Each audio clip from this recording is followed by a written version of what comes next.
Today we'll be discussing the URL submitter. This tool gives you the ability to control our web crawler to crawl the domains or URLs you want us to. This is helpful for two reasons: to ensure Majestic reports on links you have received or successfully removed, and as part of an ongoing audit of your site. The URL submitter is included in all paid plans and is found in the Tools menu.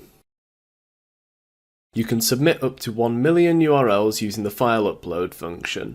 You can copy and paste up to 100 URLs at a time in the web form, or you can import a list of URLs from your bucket. The first 100 URLs you submit are included in your subscription, with additional crawl requests costing 50 analysis units per URL. The URL submitter is a request to crawl a page, rather than a promise from us that we will crawl it. Sometimes we cannot crawl a page because our crawler respects robots.txt files and the crawl delay protocol.